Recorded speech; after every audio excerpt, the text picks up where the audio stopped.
Hello friend, तुमचं सर्वांचं आपल्या केमिस्ट्री स्टोरीमध्ये स्वागत आहे. आपण इलेक्ट्रोकेमिस्ट्री हे चॅप्टर बघतोय. त्याच्यापैकी आपण मागच्या टॉपिकमध्ये मोलर कंडक्टिव्हिटीच्या ion of the Debye. Huckel's रूलनुसार बघितलं आणि एक म्हणजे तुम्ही इलेक्ट्रोफोरेटिक अँड रिलॅक्सेशन इफेक्ट पण पाहिला आहे. ठीक आहे, आता पुढचा टॉपिक स्टार्ट करणार आहे. ॲक्टिव्हिटी म्हणजे मेन ॲक्टिव्हिटी म्हणजे काय, मेन ॲक्टिव्हिटी कोएफिशियंट म्हणजे काय, ते कसं कॅल्क्युलेट केलं जातं एक्झाम्पल घेऊन आपण सर्व बघणार आहे. स्टार्ट करण्याच्या आधी जर तुम्ही चॅनल सबस्क्राईब केलं तर प्लीज सबस्क्राईब करा आणि त्याच्या बाजूला बेल आयकन पण दाबा, म्हणजे तुम्हाला कुठले पण व्हिडिओ अपलोड केले तर नोटिफिकेशन लगेच मिळेल. ठीक आहे, चला आता आपण स्टार्ट करूया. आता मग तुम्हाला क्वेश्चन विचारला जाऊ शकतो. Define the term of activity, main activity coefficient on the ions in solution. Ions असल्यावर काय होईल? ठीक आहे, in the solution calculate the main coefficient for the aqueous solution of initial और ॲक्टिव्हिटी कोएफिशियंट पण विचारला जाऊ शकतो जस्ट टॉपिक म्हणून. ठीक आहे, आता जस्ट तुम्ही एक्झाम्पल लिहिलं की आता बघा याच्यामध्ये आपण जस्ट मोस्ट ऑफ करून जे पण तुम्ही घेणार आहे की इलेक्ट्रोलाइट सोल्युशन घेणार आहे. ठीक आहे, आता बघा in case of the strong electrolyte solution there are the two different types of the concentration.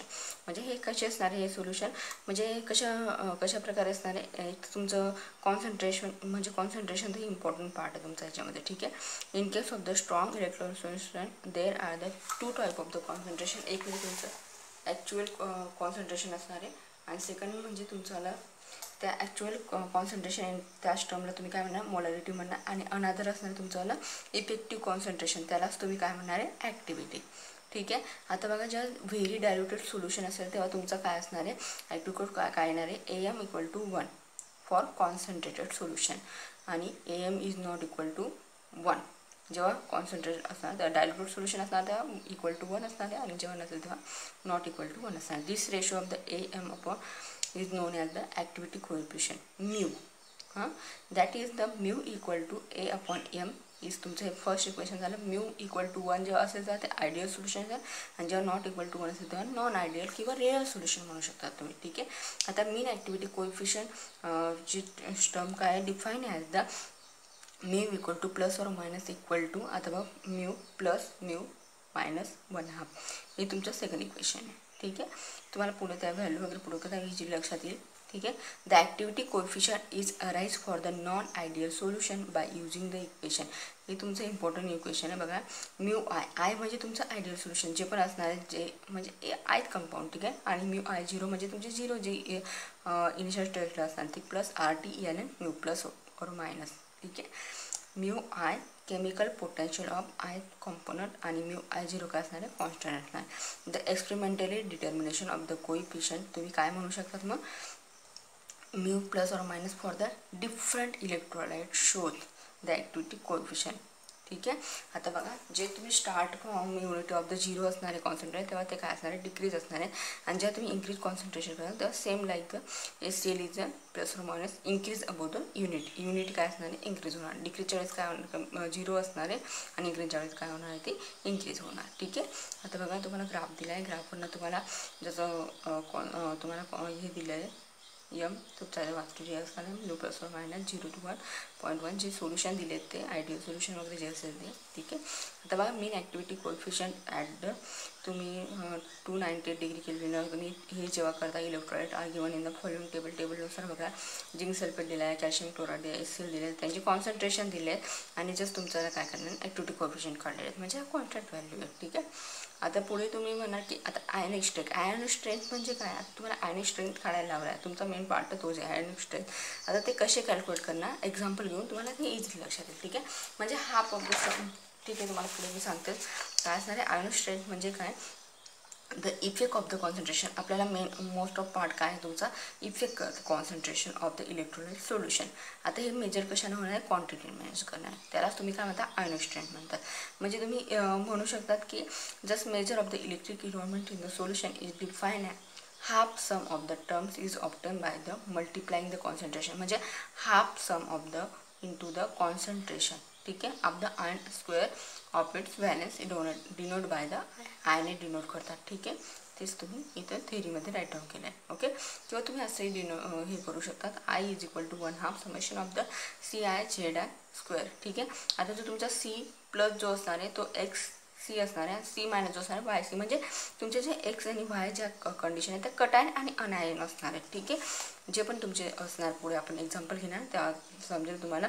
While the Z plus आणि झेड मायनस म्हणजेच काय, valence of the cation anion respectively. हे काय असणार आहे, valence of the cation anion in the number of the cation anion. X Y म्हणजे number of Y. In case of the univalent म्हणजे 1 type of the electrolyte ionic strength is equal to the concentration. आता बघा example बघून घेऊया, एक्झाम्पलने easily लक्षात येईल तुमचं. आता KCl घेतलं तुम्ही. ठीक आहे, आता it is the one type of the electron.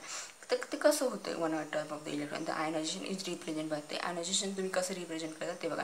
आता बघा K प्लस आणि Cl मायनस दोघांचं काय आहे तुमचा जो तुमचे जे पण कटायन कसे येतात प्लस आणि मायनस येतात, म्हणजे तुमचा 1 म्हणजे काय आला x = 1 y = 1 हे तुमचे कटायन नंबर ऑफ.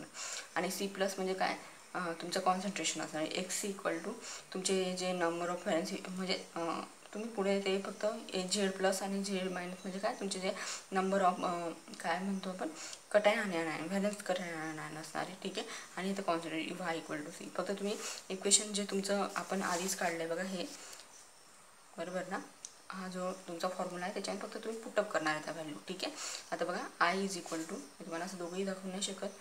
आता I = I² म्हणजे तुमचा एक जो असणार आहे तो C आणि जो Z² असणार तो.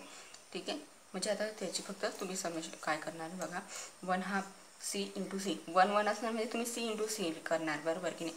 आता इथे काय आलं 1/2 1C आणि 2C तुम्ही स्क्वेअर केला तरी 1चा 1च राहणार आहे. ठीक आहे, म्हणजे 1 आणि 1 + 2 होऊन जाईल. ठीक आहे, 2 गेट कॅन्सल आणि जस्ट कॉन्सन्ट्रेशन I = C. हे तुम्ही जस्ट इलेक्ट्रोड सोल्युशन तुम्हाला जर 2 मार्क्सला विचारले तर तुम्ही असं सॉल्व करू शकता. ठीक आहे, आता सेकंड एक्झाम्पल पण घेऊन घेऊ. BaCl2 असेल किंवा CaCl2 असेल. मी CaCl2 पण घेतलं तरी अशाच प्रकारे 2 + 1 इलेक्ट्रॉन राहतं बघा. B + 2 1 आणि -2Cl म्हणजे हा 1 आला. x = 1 y = 2. जस्ट फक्त त्याच इक्वेशनमध्ये पुटअप करणार आणि तुम्हाला ह्या प्रकारे ते इक्वेशन मिळणार. फक्त व्हॅल्यू तुम्ही पुटअप करणार Z = आणि काय झालं आता 2चा स्क्वेअर आला 4 आला. ठीक आहे, आणि 2 × 1 आणि 1चा स्क्वेअर सांगितला, 2चा सांगितला आहे की तर नाही 1चा स्क्वेअर सांगितला म्हणजे हा 2 × 1 1 म्हणजे तुमचा हा झाला 2 × 2. ठीक आहे, 4 + 2 किती झाले 6 झाले. आता 2 3 किती झाले 2 3 6 झाले ना, वेगवेगळे तुमच्या 6 आणि जस्ट 3 म्हणजे 3 तुमचा आला. ठीक आहे, आता L2 सोबत दिला असेल तुमचा आणि सर्कट दिला असेल तरी पण तुमचं इलेक्ट्रॉन म्हणजे जस्ट तुम्ही फक्त तुमचं ते आयन म्हणजे कशा प्रकारे होतं की ते तुमचे ते कटायन आयन्स आहे त्याच्यावर डिपेंड करेल. ठीक आहे, या प्रकारे तुम्ही सॉल्व करू शकता. ओके, तुम्हाला जर हा व्हिडिओ जर हेल्पफुल वाटला असेल तर लाईक करायला विसरू नका. पुढच्या टॉपिकला आपण बघणार आहे लिमिटिंग लॉ बघणार. ठीक आहे, DeBay-Hugues लिमिटिंग लॉ बघणार आहे. आणि तुम्हाला काही क्युरियस असेल तर मला कमेंट सेक्शनमध्ये सांगा आणि तुमच्या फ्रेंडमध्ये पण तुम्ही शेअर करू शकता.